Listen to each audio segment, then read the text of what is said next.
At a time when many businesses are running to adopt technology in pursuit of success, yet still falling short, Chris Odongo, the CEO of Wild International, a strategy consulting firm, emphasizes that there is need to first stop and think strategically, as tech is just an enabler and not the key to a successful business. For this in-depth conversation and much more, join us here on Take on Tech at KBC Channel 1. You can also talk to us on our social media platforms using the hashtag #TakeOnTech. I'm your host, Stephanie Ayeta. Whether it is connectivity or cybersecurity, whether it's automation or artificial intelligence, technology alone is not the answer. Those stories tell us something important. Kenya is moving forward digitally, from rural communities getting connected through new satellite partnerships to a mobile money ecosystem that now powers more than half of our economy. Technology is no longer optional. It is central to how we live, learn, and do business. But, as we have also seen, growth brings new challenges. Connectivity expands, but so do cyber threats. Digital payments increase, but so does fraud. Systems become smarter, but risks become more complex. And that raises a bigger question for businesses. If technology is moving this fast, how do we adopt it wisely? How do we avoid rushing into tools simply because they are trending? How do we make sure that when we invest, we actually see results? This is where tonight's main conversation begins.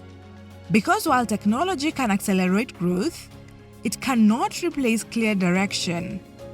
And according to business strategist Chris Odongo of Wild International, the real advantage doesn't go to the company that adopts technology fast. It goes to the company that thinks fast. Strategy first, technology second. Let's explore what that really means for businesses today. Hi. Hi. How are you? Very good. Thank you so much for coming. Awesome. Very Glad happy be to here. have you here. Thank you, thank Yes. you. So tell me about yourself Yes. and about Wild. All right. So my name is Chris Odongo. I serve as the CEO of Wild International. And at Wild International, we work with what we call owner managers to help them make better strategic decisions so that they can be able to grow their businesses. Okay. Yeah. So when you say owner managers, are we talking about entrepreneurs? Yes, we're Or talking what? about entrepreneurs. And the distinction here is that these are entrepreneurs who are working in their businesses and they report day to day and they go and work their businesses. And they're called owner managers because they're not just working in their business, they're also managing employees. And they're also managing teams. So these are businesses that have already grown. They're not necessarily just startups, you know. Yeah, so we like to call them owner managers. Owner managers. Do you also help startups, or is it Yes. just those that So have grown? an owner manager can be a startup, an owner manager can be a mature company, an owner manager can be a growing company. Okay. The distinction here is that startups are just starting and new, and then are more established. and then the other ones are growing companies that are now more established, and so an owner manager encompasses all of from them. startup to scale up.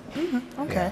So I'm seeing your space. Yes. Tell me now, do they meet here? Is now this a hub for all of them? What happens right here?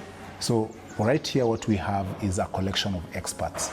So if a business owner is looking for an accountant, a HR expert, a marketing expert, a legal expert, they can be able to find them here. You know. And they can find all the experts that they have under one roof. We also have training rooms like the one that is here, and here is where we train the entrepreneurs on different topics, strategy, tax, marketing, HR. Yeah. Okay. Yes. Wonderful. So was that by design? Having this being a hub where they can access all these resourceful people that they Yes. might need. So the design was actually, Wild International is a member of the Sandbox. So we sit here alongside all these other experts. And this collective is called the Sandbox, and it is spelled SNDBX. Yeah. Okay, interesting. Now I want to know about Wild International, how exactly you're helping these owner managers.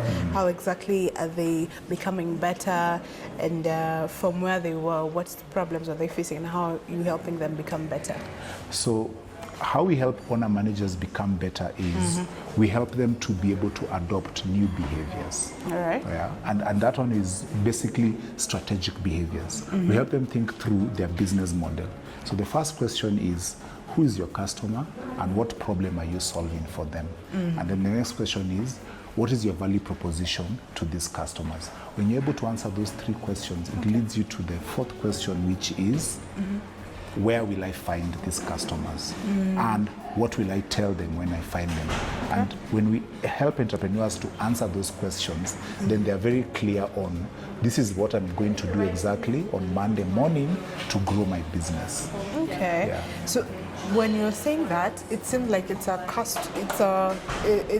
entrepreneur who's looking to start, and they're looking for customers. No, even entrepreneurs who are growing are looking for more customers. Oh, more customers. Yes, because the primary role of any business is to serve customers, and everyone wants to serve more and more customers. If you're starting, you're looking for the first-time customers. If you're growing, you're looking to grow the number of customers. If you're already mature, you're looking to scale and expand and capture customers in new regions. So the biggest need that businesses have is, where do I find new customers? And that's a question that Wild helps you to answer. And that one is what we call a strategic plan. Okay, so you help them come up with a strategic plan that helps them grow. How many businesses would you say you have been able to impact so far since you started? Did you start recently? Have you been in existence for a long time? So Wild was started in 2004, and throughout our history, we've worked with more than 25,000 businesses, and we'll help them to be able to grow. 1,000 of these businesses, we've had one-to-one interactions with them, and the other 24,000, they've attended our webinars, they've attended our master classes, they've attended our cohorts, and we keep working with businesses. Yeah. All right, great. I want to understand as well when it comes to technology. Because tech is an enabler for most of the businesses, right? Yes. So when we're looking at businesses and how technology is helping them, what is your view towards that from the businesses that you have helped so far? Technology is a great enabler, and it's a great tool. You know, it allows businesses to accelerate, but technology has to be applied in the right order. You have to first have your strategy, and then on top of it, you layer on technology. If you have technology before you have strategy, you've put the cart before the horse. Yeah, I'll give you an example. Okay. An entrepreneur who is in, say, selling of apparel, they sell clothes, and their sales are not growing, their sales are tanking or they're going down. The first temptation they can have is, let me go and post on Facebook, let me go and post on Instagram, or let me install a CRM so that I can be able to track my sales. That is applying technology to solve the problem. Okay? They now might end up not actually making any sale or any improvement. What they should have started with is they should have started by asking, what clothes do I make? Who do I sell them to? And what is the profile of that customer that I sell to? And if it turns out that one, I make clothes for men, I sell it to busy executives who are working in offices, yeah, then the question is, where are these executives found? Are they actually on Instagram? Or are they on TikTok? Or are they on LinkedIn?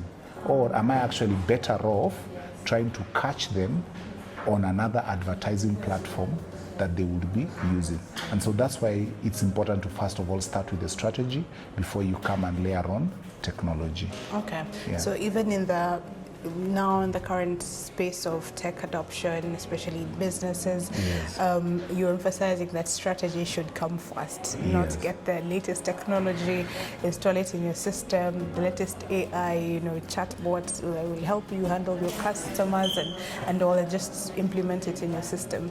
Yes, that's actually what we are advocating for.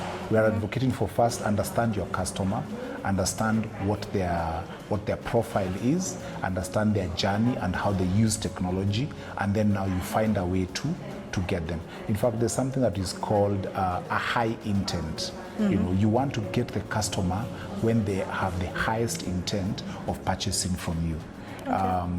Imagine if you are selling imagine if you are selling what is this thing called? Imagine if you are selling a spice. Okay, you're selling spices, which is used in food. Okay, and you go and advertise on Instagram.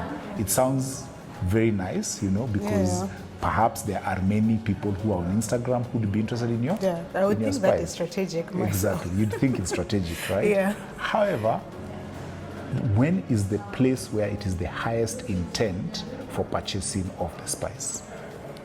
Where do people buy spices? They buy the spices at the supermarket. Exactly. People buy spices, and so you're probably better off positioning yourself at the supermarket to sell your spice. You'll have more sales than selling online. Just going online and on Instagram. That's one example. Another example is you're actually probably better off partnering with an already successful grocery shop. Okay, so you might look for a friend of yours who has set up an online delivery system for delivering groceries. But guess what? They're delivering groceries. They've never been delivering spices. If they have 2,000 customers, you're better off advertising to their customers so that they buy your spice. And in fact, you're better off paying that person as an influencer rather than just paying any other influencer. Because anyone who's buying grocery is intending to cook. Okay. People don't buy groceries. That's your target market. Exactly, that's your target market. So we always help entrepreneurs to first think about things very strategically before then coming to apply technology. And therefore, you're actually better off perhaps even partnering with a foodie on Instagram to promote your spice. Because foodies will be followed by people who like food. So it becomes very high intention. Okay, so strategy is key even in all this. Amazing. Even as you continue to walk me through, I'm looking at the ones that actually come, the innovators, the ones that come up with, develop this technology, So what about them? Those ones are very exciting people because, for example, the other day I was advising a customer who has come up with a money transfer service, and it's a payment gateway. It helps SMEs to be able to pay for goods and services online. And specifically, it was targeting the international transfer market. And they came up with this amazing technology that they were saying is actually going to revolutionize how we receive money from abroad. And they're going to lower the costs. They're going to compete with the likes of MoneyGram, and they're going to compete with the likes of M-Pesa, and to compete with the likes of PayPal, and so on and so forth. And so they came up with a platform, and it's an amazing technology. But the question I was asking them was, who is actually going to use it? And they were saying, this platform is going to be used by SMEs. And so I asked them, SMEs in which market? And they talked about SMEs in Australia, SMEs in America, SMEs in Canada. And then I asked them, have you checked how much trade Kenya actually does with Australia, the US, and the Canada? If you think about our trading patterns, we trade a lot more with the UK, with the US, than we trade with actually Australia and Canada. And so when you talk about SMEs, are they actually going to use this platform to pay?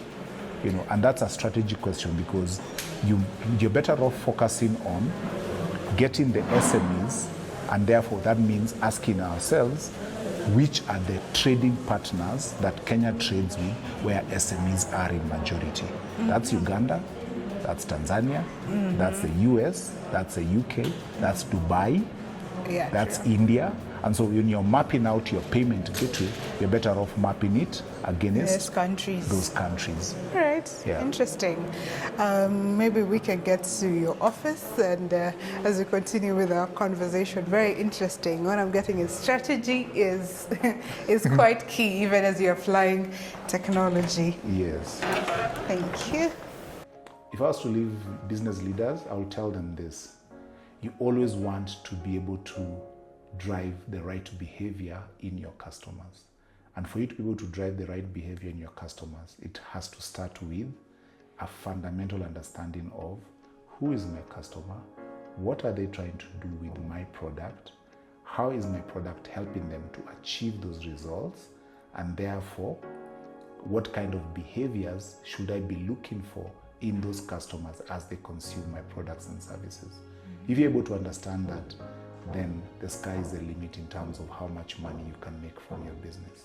That's all we had for you today. Talk to us on KBC Channel 1. Tell us, has this changed your perspective on the adoption of technology in businesses? The hashtag remains to be TakeOnTech at KBC Channel 1. Until next week, let's keep the conversation going.